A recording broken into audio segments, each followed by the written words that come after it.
This is the Horse Radio Network. This is episode 202 of the Stable Scoop Radio Show, Trotting on Thick Ice. Please support our sponsors as they make this show possible.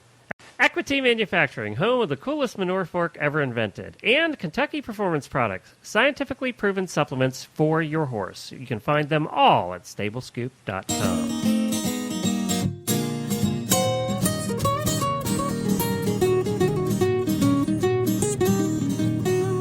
Welcome to the Stable Scoop, with weekly shows delivered right to you. With Helena and Glenn the Geek, live from the stable, it's every week.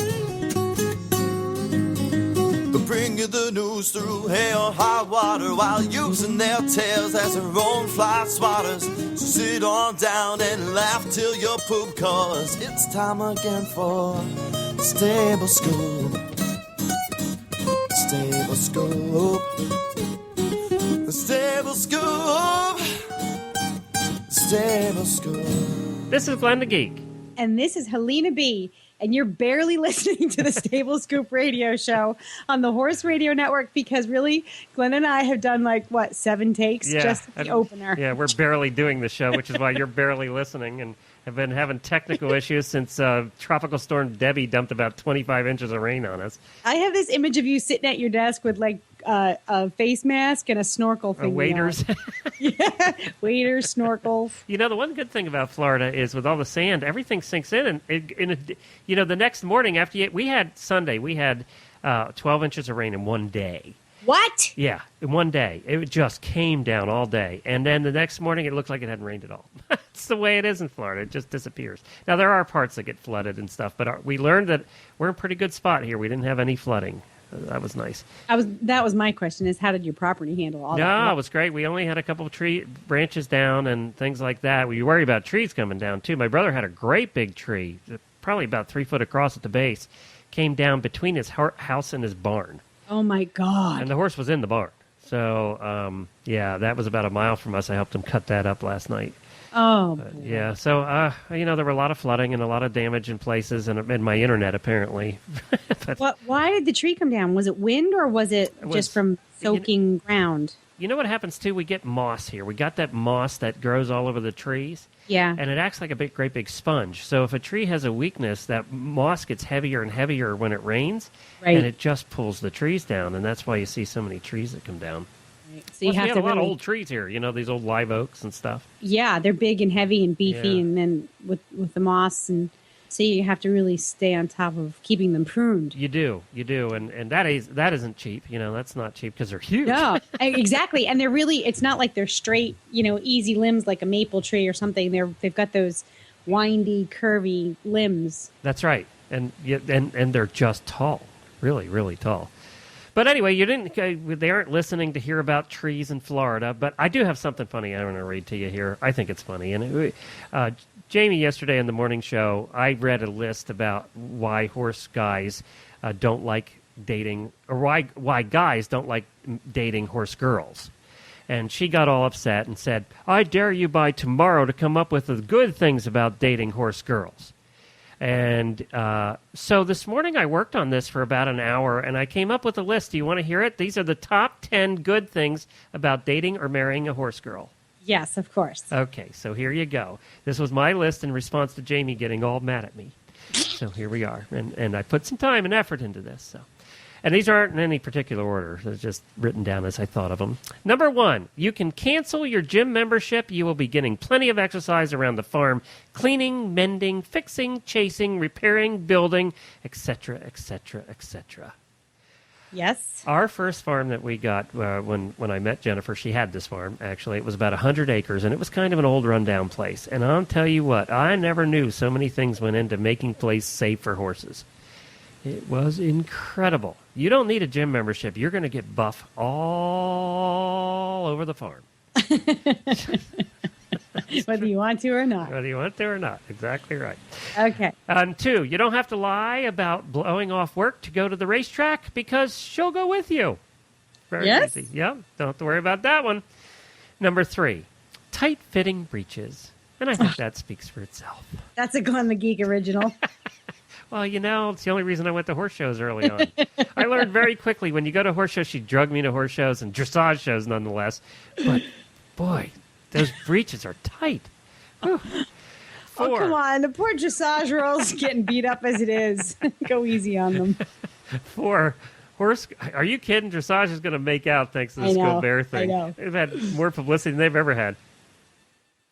Number 4, horse girls are very strong. By the way, that's one of the things I liked about when I met Jennifer. She was so strong, and I liked strong girls.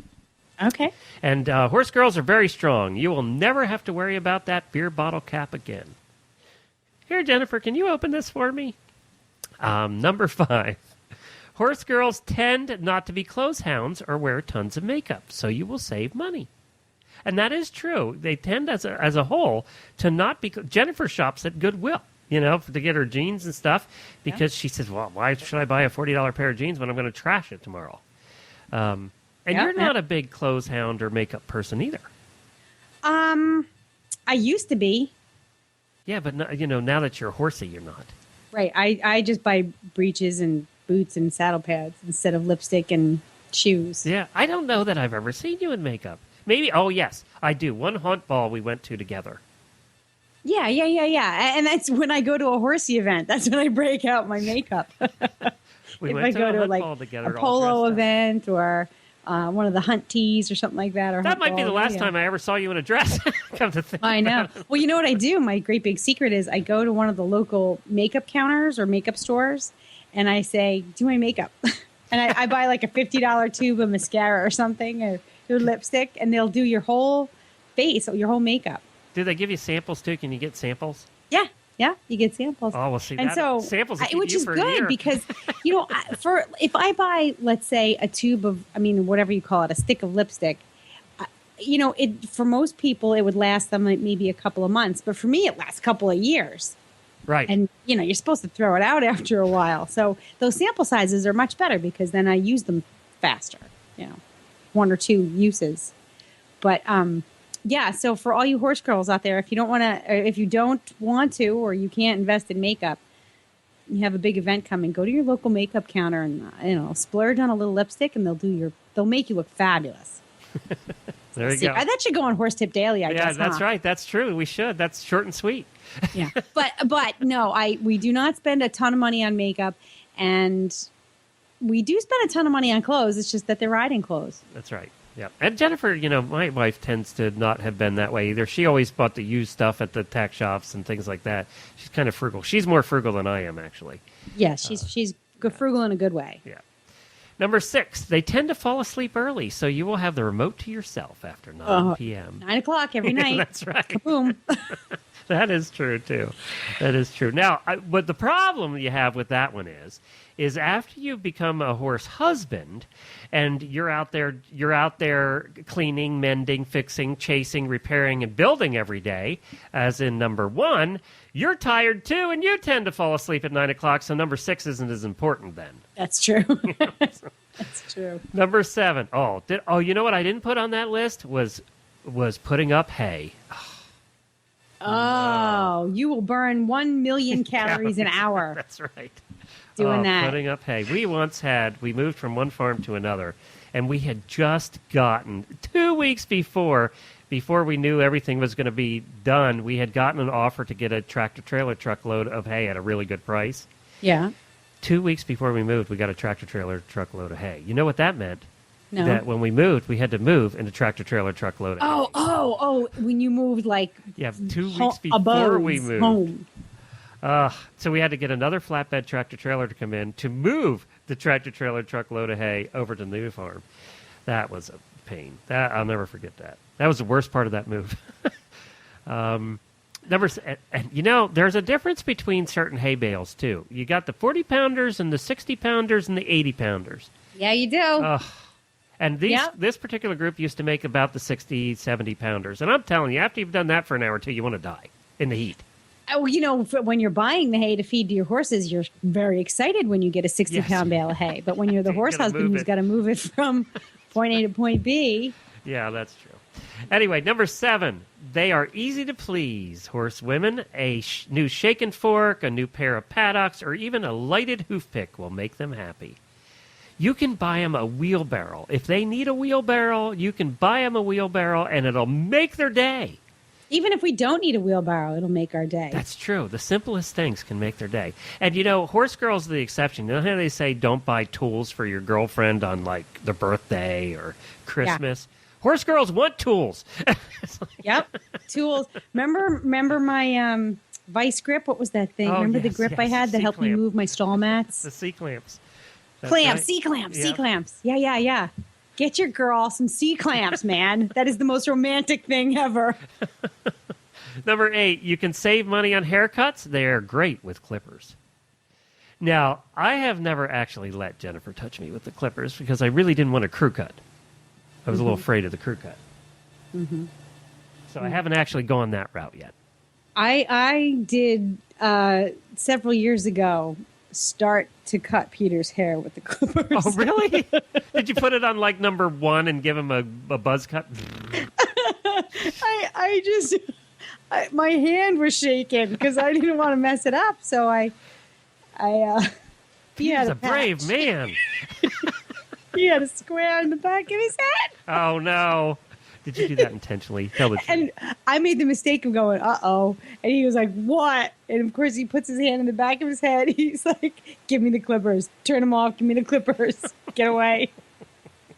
I don't think I'd let you in the back of my head with clippers either. The next two actually go together. Number 9, horse girls are not afraid to get dirty. And that goes with number 10. Have you ever seen the 2-point position? Oh, yeah. Yeah. Yeah, that's all we need to say about that one. Oh, Glenn. Horse husbands all over the United States are singing your praises right now. That's why I'm America's horse husband, because I bring out the important things. Yes. What's that thing that they say that the Real Housewives of New York, the one that everybody loves to hate is Ramona. And she says, I just say what everybody else is thinking. That's right. That's true. You got to love people like that. Well, we're going to have a great show for you today. We have a couple of guests coming on today. We have Elizabeth from Equestrian Professional coming on to talk about business plans and the importance of them, no matter how small your horse business. And a webinar they have coming up that will help you out with that. And then we have a couple of fascinating guests on a topic that you really don't ever hear much about, and that's Icelandic horses. We have Lindsay Blatt and Paul Taggart are coming on, and they are making a movie called Herd in Iceland. It's a documentary about Icelandic horses and the trouble that they've been having recently, too, because of some issues with weather and things up there and economy. And we're going to talk to them about their film and about the Icelandic horses. And, it's something that, we just don't think about, yet they're the most beautiful horses. They're just tremendous horses. They tend to be more pony size, but we're going to find out more about them with Lindsay and Paul coming up in a few minutes as well. But first, I want to talk to you about Kentucky Performance Products. Let's take a break to hear about them, and we're going to be back with Elizabeth talking about business plans for your horse business. Well, it's a hot one out there, and the heat wave has hit much of the United States and the rest of the world. Well, don't let dehydration and electrolyte imbalance sideline your horse. Summer Games electrolytes are formulated to replace both the electrolytes and the trace minerals that are lost when your horse sweats. Its concentrated formula allows you to easily feed the correct amount to meet your horse's changing needs.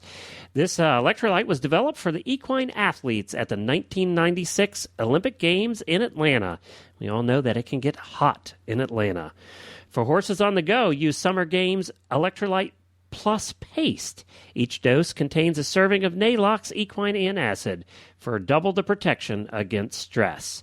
And of course, you can find all of that at Kentucky Performance Products. They take out the confusion of choosing the right supplement, and you can find them at kppusa.com. That's kppusa.com. Well, hi, Elizabeth, and welcome back to the show. Well, hi, Glenn. It's great to be here. I got your email the other day from Equestrian Professional, and I saw the topic and I said, I had to have you on to talk about this because it's such an important topic for horse owners, no matter whether you're running a boarding stable or you're running a training stable or you're a professional competitor. It doesn't matter what kind of horse business that you run.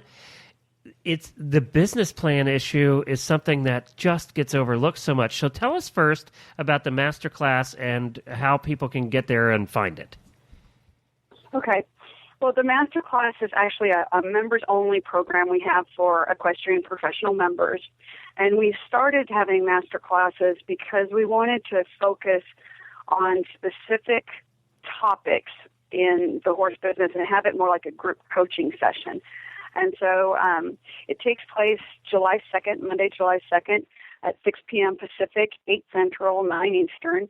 And it's available to members, so even if you just want to test out a membership, you could sign up for $27, and you get a month membership and you get to attend the master class. So it's very, very affordable, and I think definitely a good return on investment because of what everybody will learn at this. And it's done online like a webinar, right? Absolutely, yeah. So you can watch it from your mobile device, you can listen from your mobile device, or you can watch the slides on your computer or what have you. So yeah, it's very easy to attend. And who's your guest speaker? It'll be it's a joint effort. It's going to be myself and Pam Saul, and Pam is an accountant and the owner of Farm and Equine Business Services, which is a company that gives that provides basically accounting services to equine and farm businesses. And then prior to that, she worked for another company where one of her main functions was helping people write business plans and so that they could get financing for their business. And so that, clearly she's a huge asset to the call. I'm kind of the strategy person and she's sort of the numbers person. And so I think together the two of us balance each other out well. All right, well, let's get serious here about this because I'll tell you what, the business plans, I've worked for businesses as consultant and employee, large businesses and small businesses that have all had business plans. So I've worked on plenty of business plans in the past. But I'm as guilty as everybody when it comes to my own business of tending to want to put it off. And that is because writing a business plan, I don't care how much you make it sound glamorous, it's a pain in the butt. And it's time consuming, and it makes you think about things. You're going, I don't even know if I want to think about that. And yet it is invaluable to a business. But is anything I said there not true? It's a little of both. Here's what we like to do. We like to have people write what we call one-page business plans. And so we try to keep it very simple and targeted so that the business plan itself is not, 20 pages of boredom that took you 2 weeks to create or 3 weeks sometimes. I mean, people can really write these big beefed up business plans. So what we try to do is we try to take people through a process of identifying their unique value proposition, identifying where they want their business to go. So that would be the vision is where you want your business to go. Your value proposition would be your mission statement. And then we take people through figuring out what their objectives are and how they're going to measure them. And then the strategies they're going to use to achieve those objectives. And then plans. So we just break it up into a very simple step-by-step process. But then once those things are done, what we do is we attach separately the financials. So then we tackle budgets, projections, break even, and then attach a marketing plan to it. So the business plan itself is one page, and then it's supported by the real numbers and then the marketing plan separate just because we believe in a pretty fleshed out marketing plan. And again, the key parts of it are that you have something to measure so you know when you're getting closer to your goals. And one of the most beneficial things about that is the motivation you get from knowing you're getting closer. The other thing is that no business plan is cast in concrete. You want to know if things aren't working the way you have planned because there's nothing wrong with that. It just means you've got to change your flight plan a little bit. And so I think that's really sort of the big benefit of it. And also, I think, if you think about it this way, when you do a business plan, you're testing money on paper. You're not playing with real money when you're testing on paper. The minute you don't test on paper and you're doing it in real life, real money. And so that has much more real consequences than playing around with it in your budgets. You really want to kind of solve it with monopoly money before you go play with the real money. Right. And that's kind of how I see a business plan. It's testing your ideas on paper before you use them. And then it's also creating, if a good business plan will create benchmarks where you can then say, okay, are we on target or do we need to change something? So that's, I think, the main benefit. And so if you break it into pieces, it is really doable. And I think it is something we procrastinate. Maybe, I think you're right. I think a little bit of it is fear of the task, of just that it's time consuming. And then also fear that what happens if we look at our business and it does not work on paper, what will we do? Exactly. That's what I was trying to say. It's that part that you may not want to even think about. Exactly. Yeah. But the thing is that when you see it there, usually what happens is that there's a moment of uh-oh, and then then there's the creative part of the brain that'll kick in and start to try to solve those issues. And I've seen that over and over again. That's sometimes in the world, because your imagination and your creativity can suddenly take hold of the reality and create something new. So I think it's positive. I think regardless of what shows up, it's going to end up being positive. Now, one of the things, too, that you hear, and you probably hear this, too, is that, oh, my business isn't that big. I'm a small business. Why do I need a business plan when it's just me and, maybe a couple of employees, or I'm just running my boarding stable and I have some help here? What do you say to those people? I have a couple of things to say. One is that although we can always make more money in our lives by making changes, we can't get back time. So if you look back, if you don't do a business plan and you don't really know whether you have properly priced your services or you're properly leveraging your time or you're being paid what you need to get paid, and I'll give an example in just a minute. If you don't do that, you can wake up 10 years down the road or 20 and you realize you don't have a retirement, you don't have A, you don't have B, you don't have C, or maybe you got hurt along the way and you didn't have any cash reserves because you weren't counting on that. I think that's a risky place to be. And I think we've seen that really clearly because of the recession. A lot of horse businesses, their profitability, their boarding and training didn't have a lot of profitability. They were making a profit off horse sales and attending horse shows. So when those two things slowed down because of the economy, we saw many, many businesses who had been successful for decades or more suddenly be in a place where they were operating from a negative cash flow and an unprofitable business model because the boarding, they were losing money on the boarding, making up for that in the training, and then making a profit off sales and horse shows. They take away the profitable parts, they're left with businesses that are losing money hand over fist. Right. And then what do you do?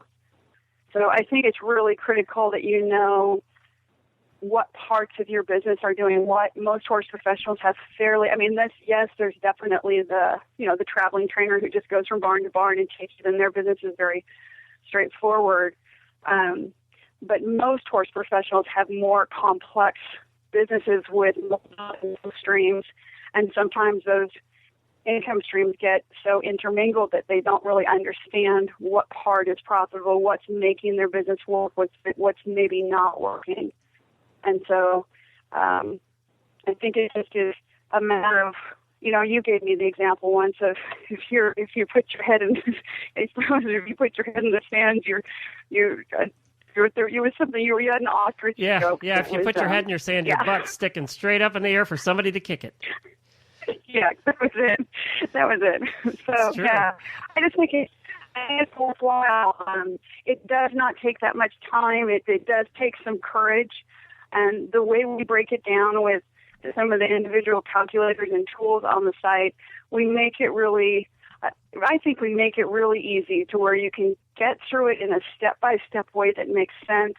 You can get through it working on it in little 20-minute chunks of time rather than feeling like you've got to lock yourself in your office for 2 weeks. So I think it's finding a plan a process for writing your plan that works for you.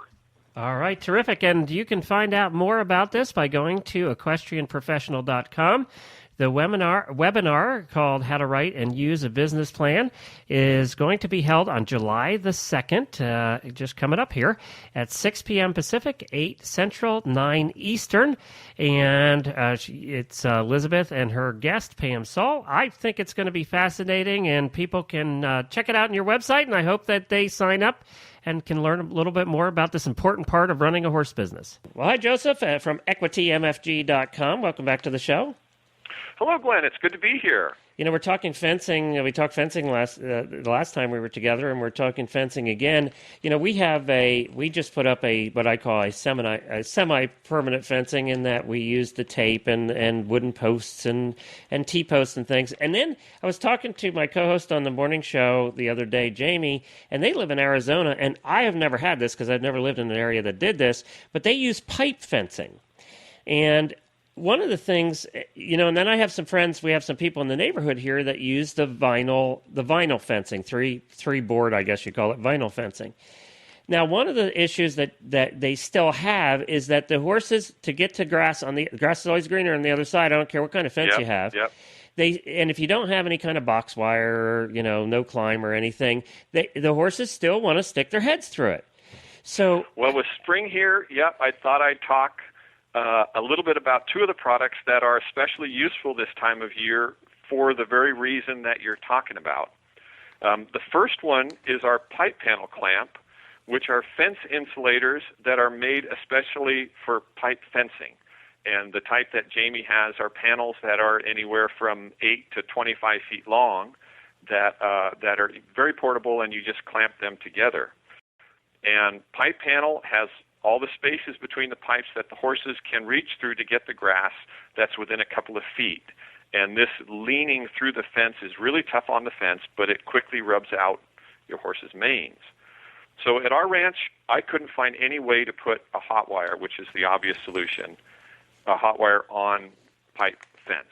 I tried buying ones that were made for T-posts and screwing them to it. I tried a lot of different things. Anyways, it didn't work, so I developed the pipe panel insulator, and it's a 4-inch standoff that clamps securely to the vertical pipes and allows you to put a polyrope hot wire on the fence.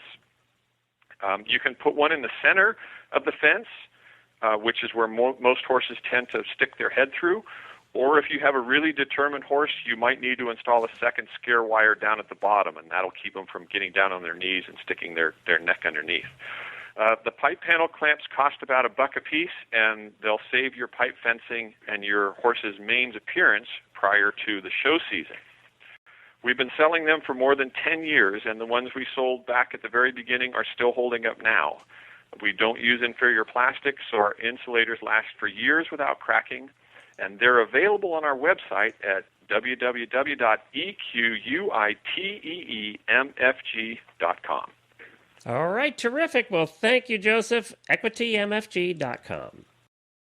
Well, coming up now, we have Lindsay Blatt and Paul Taggart. They're creating a documentary called Herd in Iceland, H-E-R-D in Iceland, all about the Icelandic horses. And we're going to talk to them about that now and find out more about those creatures that live in the cold. Well, hi, Lindsay and Paul, and welcome to the Stable Scoop Show. Thank you. Glad to be here. Well, you know, I saw actually on of all places, I don't know how I came across this because I don't read the New York Times normally down here in Florida, but the New York Times blog had a little thing about a documentary that was being put together about the horses in Iceland. And Icelandic horses are some of my favorites. So that caught my attention. I read it, and then I got a hold of you, Lindsay, and said, we got to have you on the show and find out what's going on. Are you two horse people, or are you just movie producers, or what are you? What's your story? I think after this project, we're horse people. So, yeah.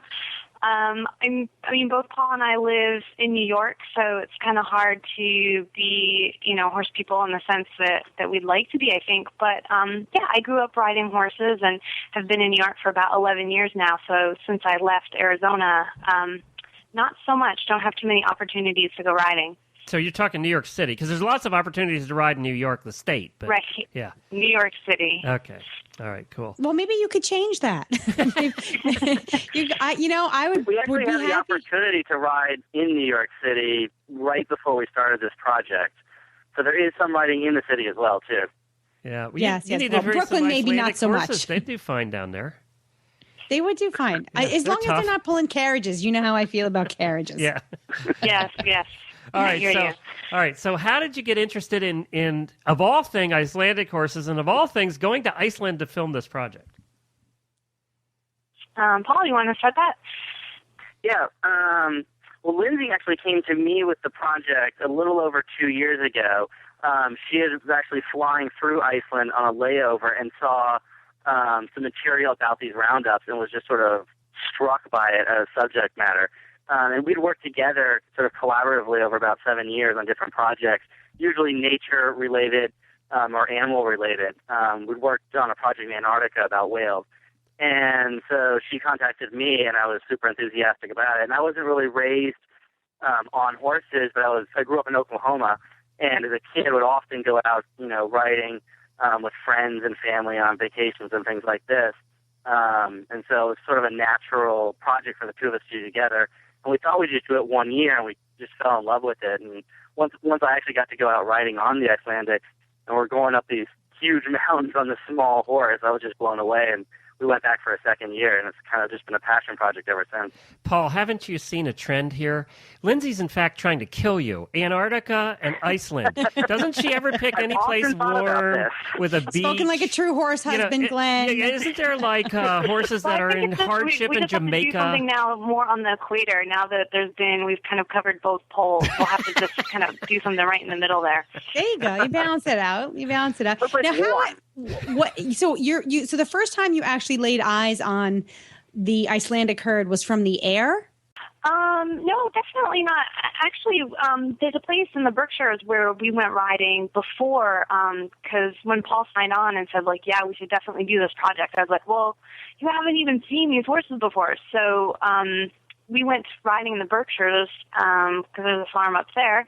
And then when we got to Iceland, it was like, you land in Reykjavik Airport, you drive maybe 20 minutes, maybe even 15 minutes outside of the city, and you start seeing little farms and a couple horses here and there. So they're pretty close, even to the urban areas of Iceland. But when was the first time we saw some of the herds, Paul?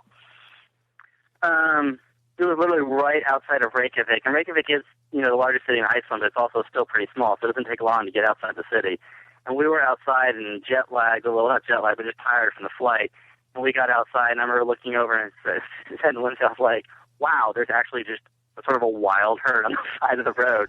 And we actually stopped the car right there and started filming probably less than half an hour into the trip. So tell us the story of the Icelandic horse and what you're trying to get across in the documentary. I think it has a lot to do with the way that the horses are sort of raised in this environment that's a really special landscape and unique, and the horses themselves... Okay, wait a minute. That's as politically correct as I've ever heard it. It's kind of barren and cold.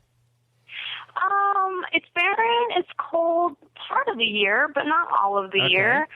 And but it's definitely a different kind of place, and since the horses aren't indigenous to the area, they've kind of adapted. And I think what we're trying to tell with the story is how these horses, as unique as they are, have really come about because of the environment that they're living in, and then also how sort of the people are relating to them and still look to them as a symbol of their country and sort of their history.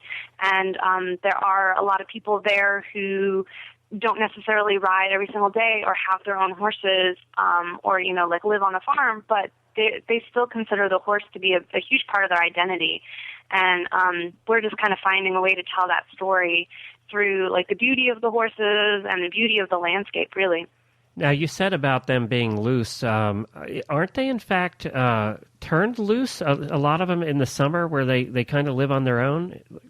Exactly, yeah. They're turned loose to graze over the summer, and then when we go, the 2 trips we go to is the roundups in the fall, which is when all these horses are brought back down from the mountains and then herded back by the different families and farms into groups for the winter.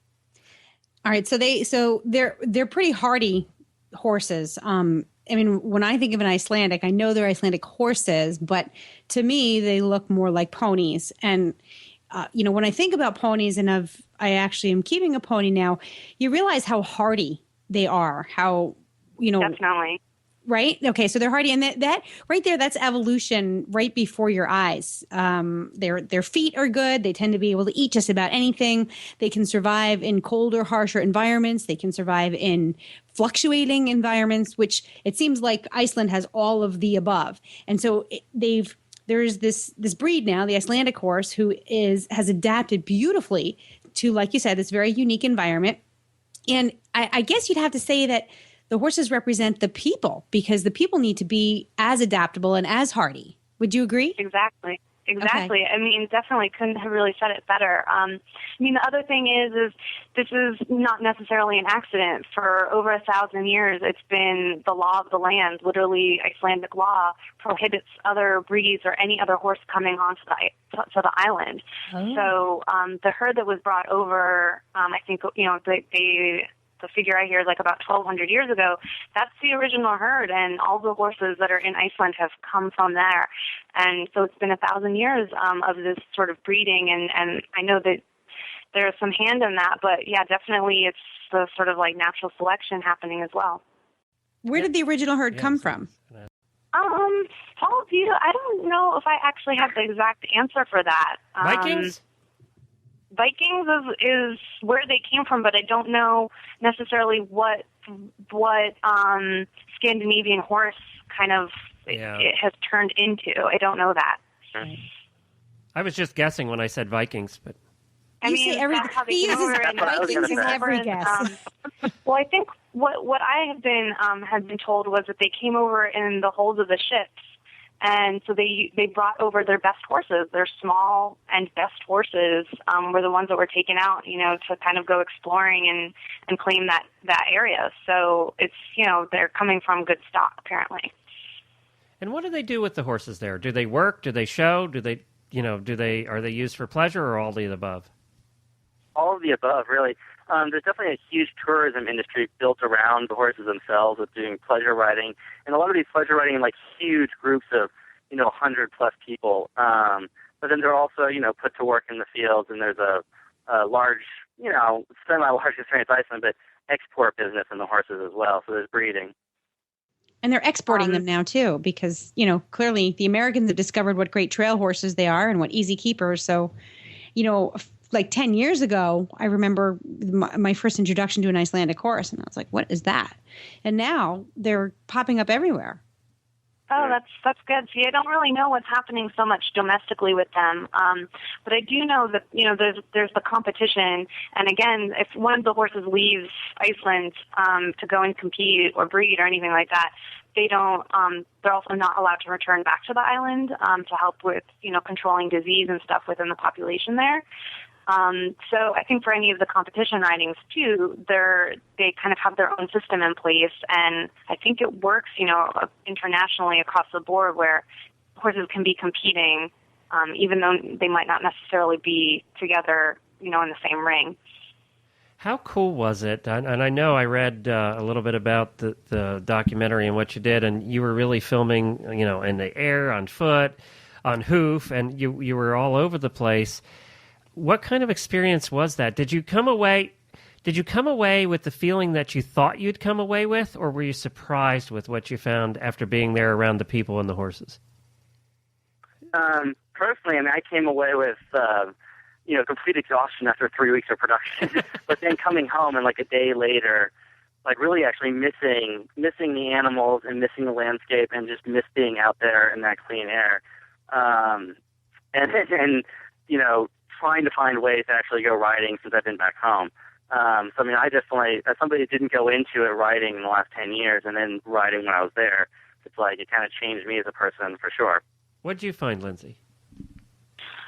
Yeah, I mean, definitely. I think the thing that I was really surprised while we're actually filming was just how excited I could still get every time we went out during the day. You know, we were covering a lot of terrain, and it was like every time we stumbled across, you know, this new herd that we were going to be filming for the day, or we would go to one of the farms or one of the breeders and meet new people, and we're meeting a whole new group of horses. Every time I left, I would say, well, my favorite, and I could go on and on about, like, my favorite horse that I met that day. Lindsay has lots of favorites. How am I going to get that horse Sounds familiar. Her and Alina both. So, I mean, it's pretty amazing, you know, just the sort of span of, like, how much character that they can have. And, you know, you can fall in love and have a favorite one, and then the next day it's like, oh, man, I just found another best friend. How about the people, Lindsay? What'd you find about the people? I mean, we could not have done this project without the people that we met while there. People were so generous with their time and putting us up in their homes and always being available. And they all speak perfect English too. But it's pretty amazing. They really are gentle people, and they're gentle with the horses, and just the way that they interact, they really have so much respect for the animals, and you can see that, you know, in just the way that they handle them and the way that they are around them, and it reflects back and forth between the people and the horses. You know, what do they feed them? Because I doubt they're having huge hay crops in Iceland. So do they import all of that, or what do they feed them when they have them in the winter? You know, we did see an awful lot of hay, and we were kind of, as photographers and filmmakers, a little bummed out because these huge hay bales get wrapped in plastic, and so it's just not as you know, iconic as you want it to be. But they do seem to grow their own hay. I don't know if they have to import any additional, but they have, in addition to sheep, they have an awful lot, or in addition to horses, they have an awful lot of sheep too. So they're actually, you know, going to be needing to keep them through the winter months as well and be feeding them too. And I doubt that they would actually import forage from someplace off the island, because then that would taint. Yeah. I mean, it sounds as if they're really trying to keep the gene pool there as pure as possible, and probably not just for the horses, but for their plants and other I mean, any kind of like island ecosystem is going to have those issues, and they do, you know, import a lot of food to eat, you know, for people, but I can't speak to whether or not they bring it in for hay or any other kind of feed. Well, you're going to know this is a question from a horse person. Helena will laugh. Do they have flies? Flies? Yeah, horse people. We want a place in the world that doesn't have flies. In the summer. I think in the summer. I can't say that when we were there in the fall. Paul, do you remember? I can't say there. I don't remember a lot of flies. I remember the horses sweating a lot, but I don't remember a lot of flies. Yeah. You would remember if it was like down where Helena lives at times. So. I don't think so. I think maybe in the summer they have mosquitoes and they might have flies in the summer, but by the time we get there in September, they're gone. I didn't see any, no. Because it's already minus 32. Now, you since both of you are visual artists, as you're filming the herds and the horses living and just being, are you seeing, is there an identity that starts to show itself visually of herd dynamics, movement, light, color? Did anything strike you that way visually about what you were filming? Yeah, for sure. I mean, we very quickly, I think, sort of realized there was times of day that we were naturally drawn to photographing and filming, just because the skies there are so big and constantly changing. And then also, I mean, like what Lindsay was saying about having best friends in each herd, there were certain horses, even in like a large group when there'd be 200 horses together, you sort of find a personality and you just be drawn to that horse, just like you would be. I do a lot of portrait photography, just like with people, you're drawn to certain faces to photograph. To be certain horses in a herd that, you know, both of us would sort of be drawn to. But Iceland also, I mean, you have this built-in landscape behind everything you shoot. And it's just a matter of finding the right time of day and the right light to do it. Now, we got a candy store. We got to you guys. And if I can add on to that too, the color of the horses is there's such a wide range of coloration in all of the horses too. So that's the other thing. If you have 200 head of horses that are out in a field or something like that, or hanging around in a valley, it's amazing. You know, the grays and the whites and the blues, and I mean, it's amazing just how many different colors there are. So even if you know, just as an overall look, it's just so diverse and speckled, and it really beautiful to watch. Once you get a whole bunch of them in the same place. I'm telling you, Lindsay, you could fit one of those. They're not that big. You could fit one of those in your 400 square foot apartment there in Manhattan. No problem. I know. Well, that's the ongoing joke is, you know, there's a lot of like rules from landlords here in the city, and it's like, if you can't have a dog in your apartment, I don't think there's anything that says you're not allowed to have a horse. I know the dog is always on the totally leash, fit in your apartment. Yeah. Yeah, it would totally fit in the apartment. Now, we got to you guys through Kickstarter. The 3-story walk-up. Perfect. We got to you through Kickstarter, which means you're trying to raise money for something. So tell us what that is. Kickstarter, if you're not familiar with the website, Kickstarter is sort of a crowdfunding website where people can donate money anywhere from $1 up to, you know, the sky's the limit. And there's different sets of rewards depending on how much money you want to donate. And so we've got a whole range of, I think, around a dozen rewards for people that want to donate to the film. And all of that money is going to go directly to hiring people to help us finish the film. So we've got a lot of post-production work, which means a lot of hours of editing, footage, and then once that's finished, which is about 4 weeks of work, we have to hire on what's called a colorist and then some audio mixers and a composer to finish everything out. And so we have a goal of $16,500 to sort of hire all the appropriate people and get this thing out onto the film circuit sort of as soon as possible. So that's what we're raising money for, and every dollar is an amazing contribution for us. And you're looking for, according to this, the way Kickstarter works is you donate money, and they really only take the money out of your account when you reach your goal.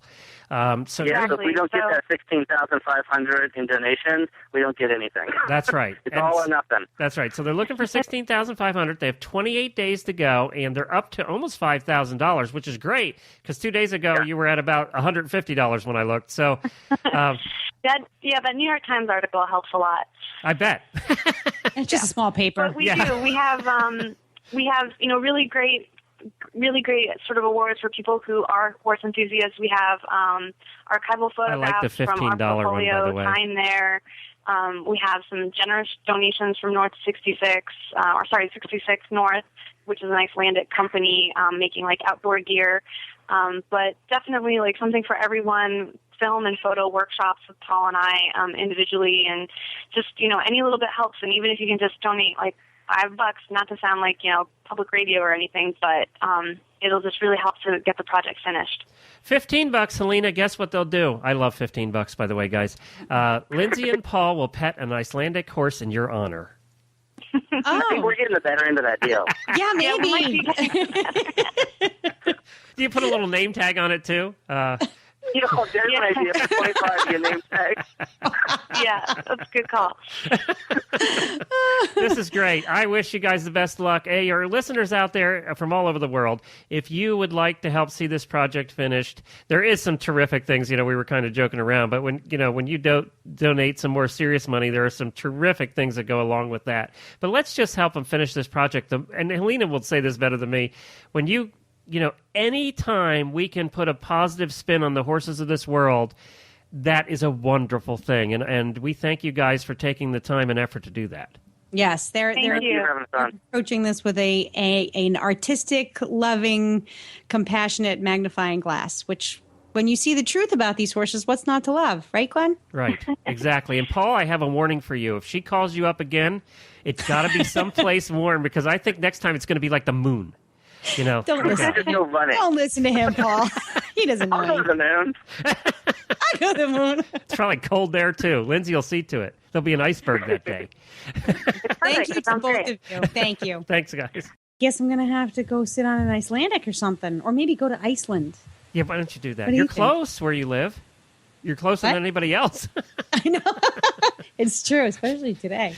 That's great. I love to hear about new breeds, and I love the fact that they are trying to get this breed and the traditions out in front of the public, and sort of, me, I want to make the whole world horse lovers. So anybody that puts horses on film, I'm all for it. There you go. There you go. And I can't wait to see it. We'll be happy to see it when it comes out. We'll let you know when that happens. And, of course, if you want to support their cause, go to Kickstarter.com. Well, that's it for this week, Helena. We are going to cut out of here. Don't forget that you can listen to all the horses. I was going to say, don't forget you can listen to all the horses on the Horse Radio Network. Well, sometimes we are. We do act like them. At horseradionetwork.com, all the different shows I meant to say. Be safe and have a great week, everybody.